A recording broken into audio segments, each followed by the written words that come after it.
Who doesn't know the story of Rapunzel? A girl with long hair sits imprisoned in a tower. A prince appears below, climbs up her hair, and rescues her. This version was told by the Brothers Grimm in their collection of fairy tales. However, nearly 200 years before the Brothers Grimm, the Italian Giambattista Bastille first recorded this story, and in his version, the heroine wasn't named Rapunzel, but Petronella, or parsley in Italian. Parsley was then considered the best remedy for terminating a pregnancy. So, when an ogress caught a pregnant woman stealing parsley from her garden, she easily obtained the promise that the woman would give up her child when she was born. The ogress kept the newborn girl in a tower, tying her hair outside. The ogress herself climbed up this hair to enter the tower. Meanwhile, she taught the girl magic. When the girl grew up, a prince noticed her flowing hair. He helped her escape, and they managed to evade pursuit thanks to 3 magical gallnuts that turned into a dog, a lion, and a wolf. The last one swallowed the ogress whole. Petronella married the prince and never returned to the tower.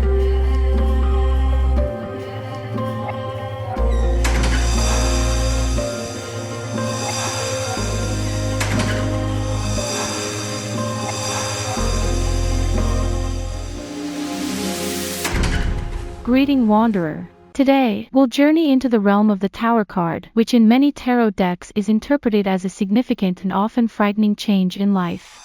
Even in the book, Harry Potter and the Half-Blood Prince, Sybil Trelawney predicts the death of Albus Dumbledore precisely thanks to the Tower card. The Major Arcana Tower card is not present in all ancient tarot decks. For instance, we don't know what it looked like in the Visconti-Sforza deck. However, here is its depiction in the 15th century deck of Charles VI. In the Belgian tarot decks, this card was called Lightning Strike, and it depicts a tree being struck by lightning. This image alludes to the story of the righteous Job, as described in the Old Testament. It all begins with Satan challenging God, questioning whether Job would remain righteous if God stopped helping him. Moreover, Job's own children do not behave well, unlike their father. As a result, lightning bolts fall from the sky and consume Job's sheep, goats, and servants. Then, a series of other misfortunes follow one after another, but Job still remains righteous. Even less frequently in tarot cards, you can encounter an image of lightning striking a person directly. The story of the runner Apollodorus is just such a case. In the 1st century AD, he won the Olympic Games but couldn't make it back home to Macedonia to enjoy his victory. On the way, a storm broke out, and he was struck by lightning. Sometimes tarot cards titled Lightning Strike had very strange depictions. For instance, in this card from the Parisian deck, we see the Hell Mouth, which is the entrance to the underworld, into the jaws of which the devil throws sinners. Over time, in most tarot decks, lightning started to strike precisely the tower. There are 2 versions of interpreting this narrative. First version. The Tower card is numbered 16, and it is preceded by the Devil card numbered 15. Therefore, on the 16th card, there should be a victory over Satan. This moment is the harrowing of hell. The descent of Christ into hell occurred between the crucifixion and the resurrection. There, Jesus opened the gates of the fiery tower of hell, releasing the departed souls. Second version. The Tower card in the tarot is the most famous tower in world history, namely the Tower of Babel. It did indeed exist. It was a ziggurat standing at 91 meters, bearing the name Adamananki, which translates to the house that is the foundation of heaven on earth. According to biblical chronology, the tower was built in the 28th century BC. According to other sources, it is reliably known that the tower already existed in the 18th century BC, was later destroyed, and then rebuilt by Nebuchadnezzar II. Ultimately, the tower was dismantled after the conquest of Babylon by Alexander the Great. According to the Old Testament, it was during the construction of this tower that people began to speak different languages and were unable to finish it. The construction of towers by order of Stalin is also shrouded in mystique. On September 7, 1947, in various locations in Moscow, the first stones were simultaneously laid for Stalin's towers. It is believed that there were supposed to be 9 buildings, one for each planet in the solar system, with the Kremlin as the center instead of the sun, which would have allowed the dictator to consolidate his absolute power. Notably, each of the constructed skyscrapers is situated on a geological fault line, and Stalin did not permit any changes to the construction site, not even by 10 meters. Fortunately, during Stalin's lifetime, only 7 of the planned towers were completed. The tower card in the Rider-Waite tarot deck bears many similarities to what we've already seen. Here are the symbols concealed on it by the Rosicrucian and Mason Waite. The tower is a classic symbol of human pride, much like the famous Tower of Babel, which was never completed.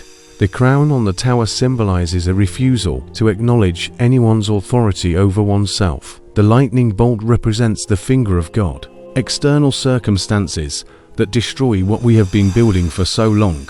The people falling from the tower are the Emperor and the Hierophant, symbolizing a simple truth: the higher you climb, the harder you fall. The legend of the Suyumbike Tower in Kazan tells a story much like this. Ivan the Terrible proposed to the ruler of the Tatar Khanate, Suyumbike, to marry him.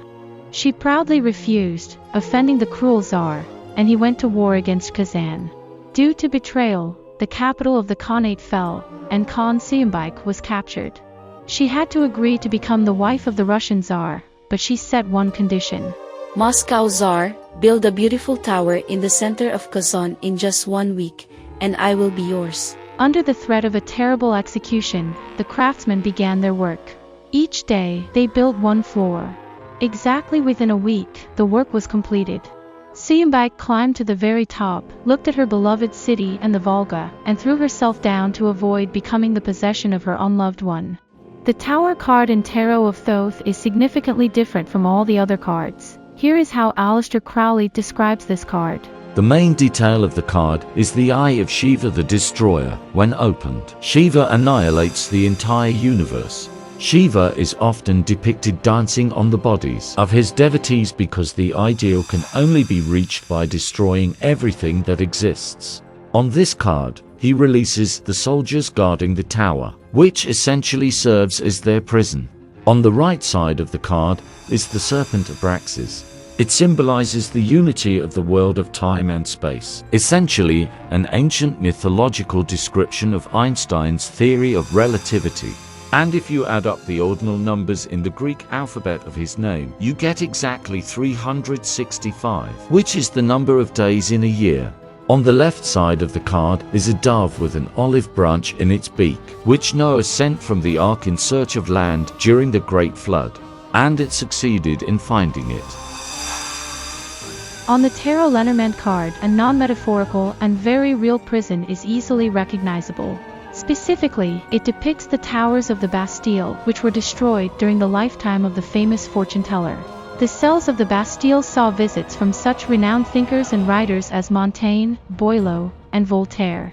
Prior to his own imprisonment, Voltaire wrote and published the story of the most enigmatic prisoner of the Bastille, the Man in the Iron Mask. However, in Paris, there is another equally famous tower with an equally captivating history, the Eiffel Tower. In 1925, a con artist named Victor Lustig managed to sell the Eiffel Tower to Parisian businessman André Poisson at a closed auction. He convinced Poisson that the tower was supposedly being sold for scrap and that he was an agent of the government overseeing the operation. It may seem strange now, but at the time, the lease on the city's land was expiring, and there were indeed plans to demolish the Eiffel Tower.